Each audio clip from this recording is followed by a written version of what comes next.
Hi friends, எங்கள் வீட்டு பக்கத்தில் ஜிப்ரானிக் ஹோம் தேட்டர் ஒன்று ஒர்க் ஆகலைன்னு சொல்லிட்டு என்கிட்ட கொடுத்தாங்க. சரி நம்ம செக் பண்ணி பார்க்கலாம் அப்படின்னு சொல்லிட்டு செக் பண்ணேன். ஆன் பண்ணேன், ஆன் ஆகலை, டிஸ்பிளேவும் வரல. ஒரு ஸ்டிக்கர் ஒட்டியிருந்தாங்க. எதுக்காக அந்த ஸ்டிக்கர் ஒட்டியிருக்காங்கன்னு தெரியல. பட்டன் ப்ரெஸ் பண்ணி பார்த்தேன், பட்டன்லாம் அமுங்குது, பட் ஆன் ஆகலை. சரி ஃபஸ்ட்டு அந்த ஸ்டிக்கரை ரிமூவ் பண்ணிவிடுவோம். ரிமூவ் பண்ணிவிட்டு உள்ளே என்ன இருக்குது, என்ன ப்ராப்ளம்னு சொல்லிட்டு நம்ம செக் பண்ணி பார்க்கலாம். ஓப்பன் பண்ணுறதுக்கு முன்னாடி மெயின் லைன் இருந்ததுன்னா ஆஃப் பண்ணிவிடுங்க. நான் அந்த மாதிரி தான் ஆஃப் பண்ணிட்டேன். ஆஃப் பண்ணிவிட்டு அதுக்கப்புறம் தான் ஓப்பன் பண்ணேன். என்கிட்ட இன்கோவில் 1000 ருபீஸில் ஒரு ஸ்க்ரூ ட்ரைவர் இருக்குது. அது நல்லா யூஸ்ஃபுல்லாக இருக்குது. அதில் தான் நான் கழட்டினேன்.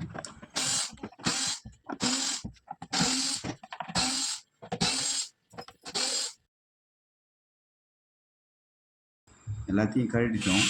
ப்ளஸ் பார்த்தீங்கன்னா அந்த சீல் கூட ஓப்பன் பண்ணல. நான் தான் ஃபஸ்ட் டைம் ஓப்பன் பண்ணுறேன்.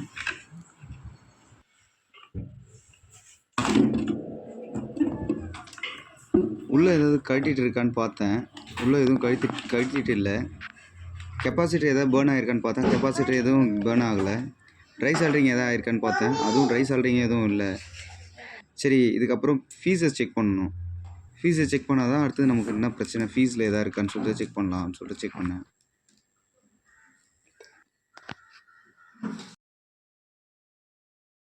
மல்டிமீட்டரில் பஸர் மோடு வச்சுட்டு செக் பண்ணோம். செக் பண்ணதில் வேல்யூ கரெக்டாக காட்டிச்சு, கரெக்டாக ஒர்க் ஆகிச்சு. ஸோ அப்போ ஃபீஸ் நல்லா இருக்குது. அதுக்கு அடுத்தது சரி ஓகே, ஃபீஸை நம்ம கழட்டின ஃபீஸை உள்ளே போட்டுட்டு அடுத்த வேலையை பார்க்கலாம் அப்படின்றப்போ நம்ம பவர் சப்ளை கொடுக்கணும். கொடுத்துட்டு போர்டில் நம்மளுக்கு சப்ளை வருதுன்னு செக் பண்ணணும். ஃபீஸை போட்டுட்டு மறுபடியும் பவரை போட்டுட்டு நான் செக் பண்ணேன். இது ஃபஸ்ட் டைம் நான் இந்த வீடியோ எடுக்கிறேன். ஸோ அதனால் கொஞ்சம் பேச தெரியாது, கொஞ்சம் வேணால் கோச்சிக்காதீங்க. அதுக்கப்புறம் நான் பவரை ஆன் பண்ணிவிட்டு மல்டிமீட்டரில் 20 வோல்ட் வச்சு நான் செக் பண்ணுறேன். 20 வோல்ட் வச்சு செக் பண்ணும்போது அதில் வோல்ட் வருதா வரலையான்னு சொல்லிட்டு நம்ம போர்டுக்கு வருதா வரலையான்னு சொல்லிட்டு தெரியும். அந்த மாதிரி நான் 20 வோல்ட் வச்சு செக் பண்ணேன். 20 வோல்ட் வச்சு செக் பண்ணும்போது அதில் வோல்ட் வரல, சுத்தமாகவே வரல. எதனால் வரலன்னு சொல்லிட்டு தெரியல. நம்ம இதுக்கப்புறம் தான் பார்க்கணும். அதில் பார்த்திங்கன்னா சென்டரில் கிரவுண்டு இருக்கும். கிரவுண்டு ப்ளஸ்ஸு அதில் வந்து பார்த்திங்கன்னா ஒன்றுத்துக்கும் ஒரு லைன் ஒரு வோல்ட் வரும். 12 வரும், 5 வரும், 9 வரும். ஸோ இதில் பார்த்திங்கன்னா எதுவுமே வரல. என்ன ரீசன்னால் வரலன்னு சொல்லிட்டு நம்ம அதை பார்க்கணும். சரி ஓகே, மல்டிமீட்டர் ஆஃப் பண்ணி வச்சுருவோம், ஏன்னா அது சார்ஜ் இறங்கிடும். அதுக்கப்புறம் நம்ம போர்டை தனியாக அன்ப்ளக் பண்ணிவிடுவோம். அதனால் டிஸ்பிளே போர்டும் சப்வூஃபருக்கான ஸ்பீக்கர் போர்டும் டிஸ்பிளேவுக்கான சாக்கெட்டும் சப்வூஃபருக்கான சாக்கெட்டும் ரிமூவ் பண்ணிவிட்டு போர்டு தனியாக எடுத்து வச்சுட்டு அதுக்கு பவர் கொடுக்கணும். பவர் கொடுத்துட்டு அதுக்கு பவர் கொடுத்தோம்னா நம்மளுக்கு என்ன பிரச்சனைனால அது ஒர்க் ஆகலைன்றதை நம்ம மல்டிமீட்டர் வச்சு செக் பண்ணலாம். ஃபஸ்ட்டு மெயின் கேபிள் நல்லா இருக்கான்னு சொல்லிட்டு நம்ம எப்பயுமே செக் பண்ணணும். அப்புறம் சுவிட்சு நல்லா இருக்கான்னு பார்க்கணும். அதுக்கப்புறம் வந்து பார்த்திங்கன்னா அதனுடைய கண்டென்சர் நல்லா இருக்கான்னு சொல்லிட்டு பார்க்கலாம். ஃபஸ்ட்டு நம்ம கேபிள் நல்லா இருக்கான்னு சொல்லிட்டு செக் பண்ணுறதுக்கு சுவிட்சுக்கு போகிற கேபிள் நம்ம கேபிளையும், அதுக்கப்புறம் வந்து பார்த்திங்கன்னா தனியாக ஃபீஸுக்கு போகிற லைனையும் செக் பண்ணுவோம். ப்ளஸ் மைனஸையும் செக் பண்ணால் அதில் வந்து பார்த்திங்கன்னா வோல்ட்டில் வச்சு தான் செக் பண்ணோம். 220 வோல்ட் வரணும். அப்படி இல்லைன்னா என்ன பிரச்சனைன்னு சொல்லிட்டு ஒயரில் பிரச்சனையாக இருக்கும். ஸோ நம்ம ஒயர் சேஞ்ச் பண்ணலாம். ஃபஸ்ட்டு நம்ம செக் பண்ணுவோம், 220 வோல்ட் வருதா இல்லையான்னு சொல்லிட்டு நம்ம செக் பண்ணுவோம்.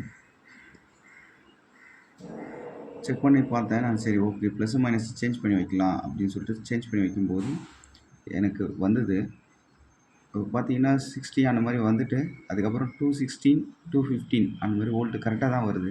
ஸோ அப்போ கேபிளில் ப்ராப்ளம் இல்லை, கேபிள் நல்லா தான் இருக்குது.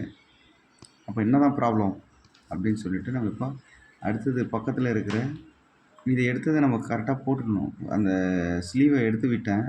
ஏன்னா இல்லைனா அது வந்து பார்த்திங்கன்னா மற்ற காம்போனன்ட்ஸ் படும்போது பெரிய எலக்ட்ரிக் ஷாக் வரதுக்கு ரொம்ப இது இருக்குது. அந்தமாதிரி டைமில் பார்த்திங்கன்னா நம்மளுடைய மெயின் ஒயரை எடுத்து தனியாக வச்சுட்டு தான் பண்ணணும். நீங்கள் சுவிட்சை நிறுத்தினா மட்டும் போதும் அப்படின்னு மட்டும் நினைக்காதீங்க. மெயின் கேபிளை தனியாக அந்த இதுலேருந்து எடுங்க. அங்கே பாருங்கள், செக் பண்ணதில் அந்த கேபிள் சுவிட்சில் இருக்கிற கேபிளினுடைய கனெக்டிங் இது வந்து கட் ஆகிருக்குது.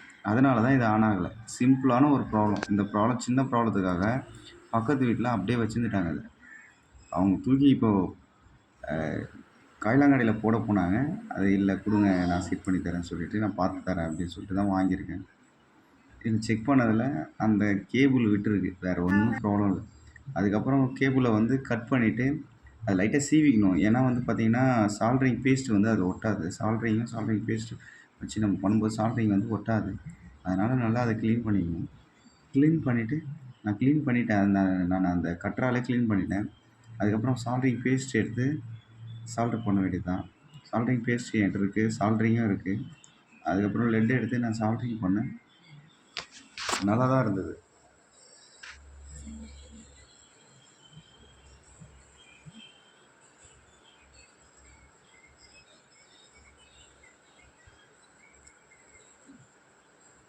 அதுக்கப்புறம் சால்ட்ரிங் ஆகிடுச்சு. அதுக்கப்புறம் தூக்கி பார்த்தேன், அது ஸ்ட்ராங்காக தான் பிடிச்சிச்சு. ஸோ இதுக்கப்புறம் அந்த ப்ராப்ளம் வராது அப்படின்னு எனக்கு தெரிஞ்சிடுச்சு. தெரிஞ்ச உடனே அதை நான்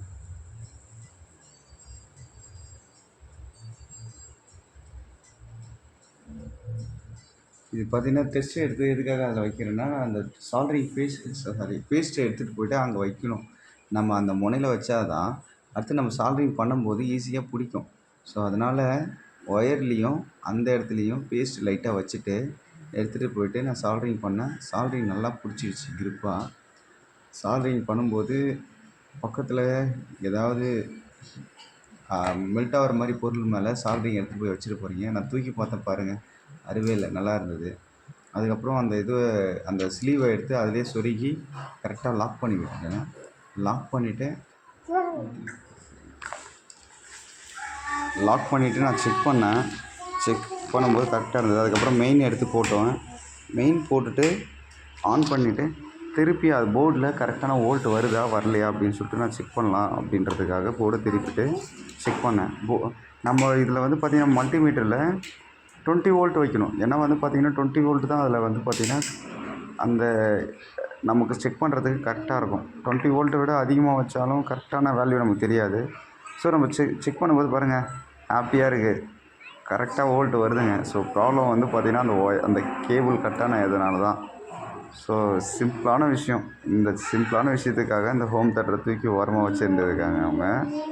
பாருங்க, 16 வோல்ட் வருது ஒரு இடத்துல 4 வோல்ட் வருது. ஸோ வர வேண்டிய இடத்துல கரெக்டாக வோல்ட் வருது. சக்ஸஸ்ங்க நமக்கு.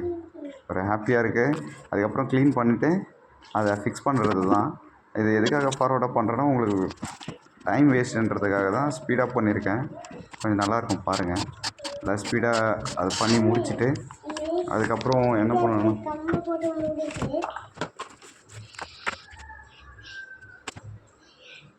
பேட்டரியை கரெக்டாக செக் பண்ணி பார்த்தேங்க. ஏன்னா பேட்டரியில் வோல்ட் இருக்கா இல்லையா, பேட்டரி தொடச்சிட்டு க்ளீன் பண்ணிட்டு அதுக்கப்புறம் ரிமோட்டுடைய பேட்டரி எடுத்து போட்டுட்டு நம்ம ஆன் பண்ணி பார்ப்போம். ஆன் பண்ணால் தானே இது என்னன்னு தெரியும்.